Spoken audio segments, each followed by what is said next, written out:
चलो जानते हैं इस दैत्य रूपी जहाज को पानी में चलने की ताकत कहां से मिलती है, यानी इंजन के बारे में। सबसे पहले बात करते हैं रशिया के कुज्नेत्सोव की। इसमें गैस इंजन का इस्तेमाल किया गया था और बड़े बड़े स्टीम टरबाइन लगे थे, जिसका निर्माण सोवियत संघ के समय में हुआ था। पर ये ज्यादा सक्सेसफुल नहीं हुआ क्योंकि इसकी रफ्तार धीमी थी, मेंटेनेंस खर्चा बहुत ज्यादा था और ताकत भी कम थी। इसके बाद एयरक्राफ्ट कैरियर में डीजल और न्यूक्लियर पावर इंजन लगाए जाने लगे। दुनिया का सबसे पहला nuclear powered aircraft carrier USS का एंटरप्राइज था, जिसे बनाने में 3 साल का समय लगा था। इसकी शुरुआत 1958 में हुई थी और ये 1961 में बनके तैयार हो गया। खर्चा कितना हुआ? लगभग $4.16 बिलियन। ना रुपये में बताओ। लगभग 33,000 करोड़ में बना था और आज कितने में बनेगा? भैया 66,000 करोड़ रुपए लगेंगे, लगभग $9 बिलियन।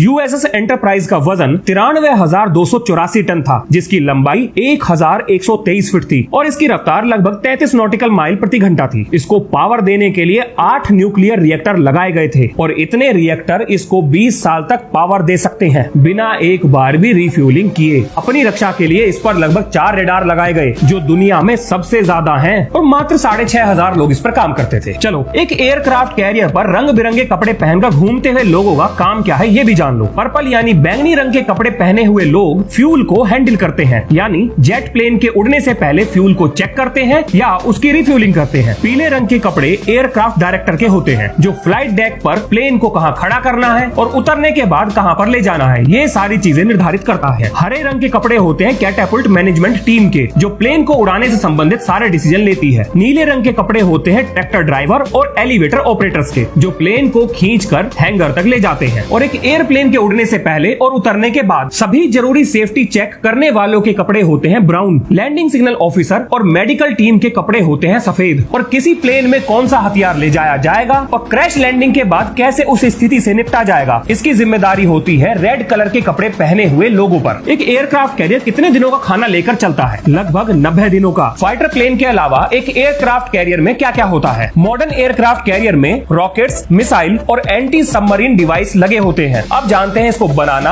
और पानी में उतारने का तरीका। शुरुआत में एक एयरक्राफ्ट कैरियर को जीरो से खड़ा किया जाता था, लेकिन अब ऐसा नहीं होता। एयरक्राफ्ट कैरियर के हर एक कंपार्टमेंट को अलग से बनाया जाता है और एक जगह लाकर असेंबल किया जाता है। पर इसे पानी में कैसे उतारोगे? देखो, सबसे पहले इसका नीचे का हिस्सा बनाया जाएगा और उसे पानी में उतारने के बाद ही बाकी सारी चीजें इस पे लगाई जाएंगी। अब शुरू करते हैं आपके अजब गजब सवालों के जवाब। दुनिया का सबसे बड़ा एयरक्राफ्ट कैरियर किसके पास है? उसमें कौन कौन से खास फीचर हैं? और एक एयरक्राफ्ट कैरियर के अंदर क्या क्या होता है? दुनिया का सबसे बड़ा aircraft carrier USS Gerald R Ford है, जो कि अमेरिका के पास है, जिसका वजन 1 लाख टन है और इसकी लंबाई 1092 फीट है और इसकी अधिकतम गति है 30 नॉट। किसी ने कमेंट करके इंजन की ताकत हॉर्स पावर में पूछी थी, तो सुनिए, इसका इंजन 2,60,000 हॉर्स पावर को जनरेट करता है। चलिए अब जानते हैं इसके अंदर क्या क्या चीजें हैं। एक एयरक्राफ्ट कैरियर हजारों क्रू मेंबर्स का घर की तरह होता है, तो उसमें घर जैसी सुविधाएं भी होनी चाहिए। चलो आपको दिखाता हूँ क्या क्या इसके अंदर है। फिट रहने के लिए जिम, पर्सनल जरूरतों के लिए ग्रोसरी स्टोर, दोस्तों के साथ खाना खाने के लिए कैंटीन और सोने के लिए बढ़िया एयर कंडीशन कमरे। अब बात करते हैं कि शांति के समय में एयरक्राफ्ट कैरियर पर बैठे लोग क्या करते हैं। Daily practice. किस चीज की? किसी भी अनहोनी घटना की, ताकि जान माल के नुकसान को कम से कम किया जा सके। पर एक जरूरी चीज तो रह गई, पैसा कितना खर्च हुआ? इसको बनाने में लगभग 1,38,000 करोड़ के आसपास खर्चा हुआ। एक एयरक्राफ्ट कैरियर इतना महंगा क्यों है? भाई साहब, दुनिया का सबसे बड़ा और पावरफुल इंजन, हजारों लोगों के रहने खाने और सोने की सुविधा, kitchen, laundry, mess, medical facility और इसके साथ साथ टेंशन दूर करने के सभी साजो सामान, इन सब की कॉस्ट जब जोड़ी जाती है तो एक शहर के बराबर खर्चा होता है। इसलिए एक एयरक्राफ्ट कैरियर इतने महंगे होते हैं। एक एयरक्राफ्ट कैरियर को अनसिंकेबल क्यों कहा जाता है? मतलब उसको डुबाया क्यों नहीं जा सकता? देखो, रियलिटी में ऐसा कहा जाता है पर ऐसा नहीं है। एक एयरक्राफ्ट कैरियर को हाइपरसोनिक मिसाइल डुबा सकती है, जो कि इस टाइम रशिया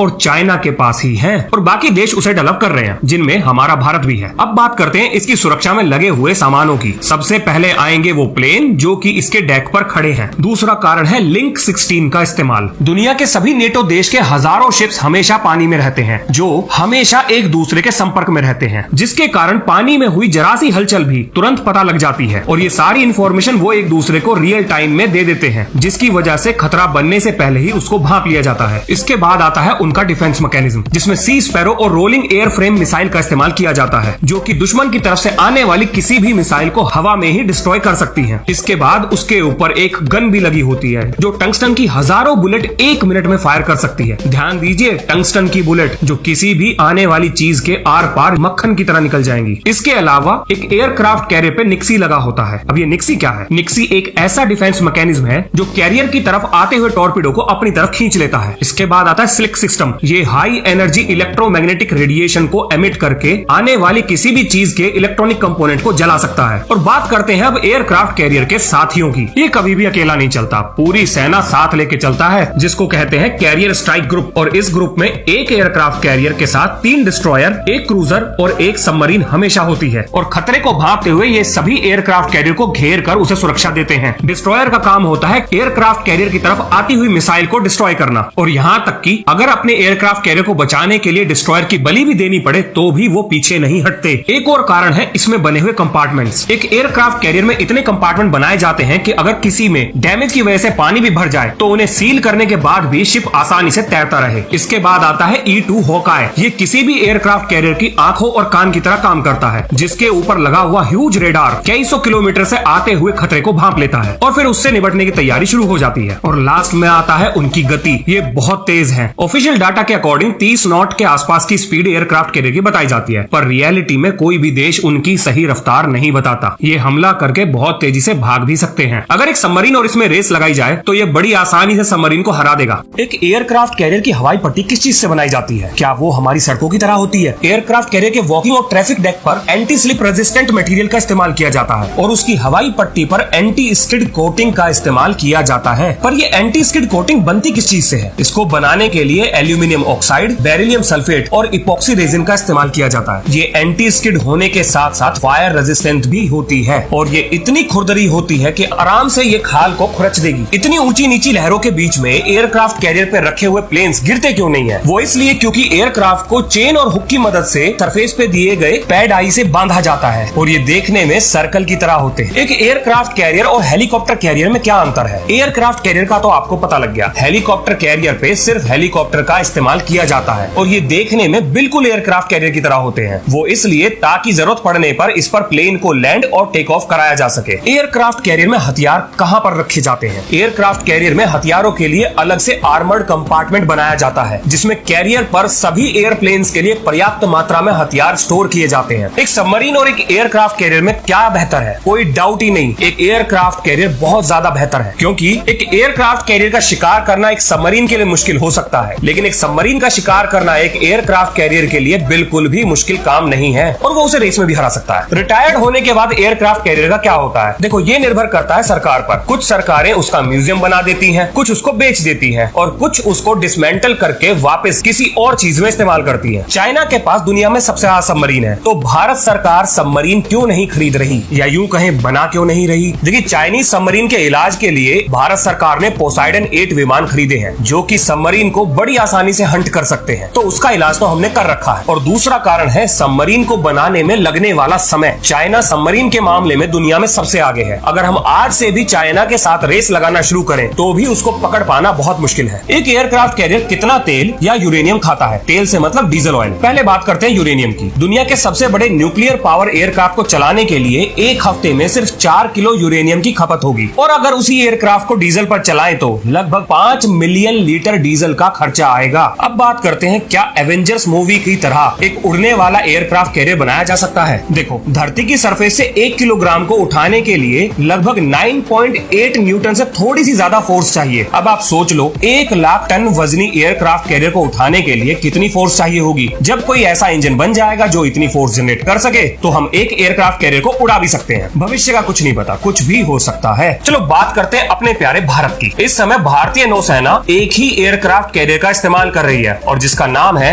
INS विक्रमादित्य।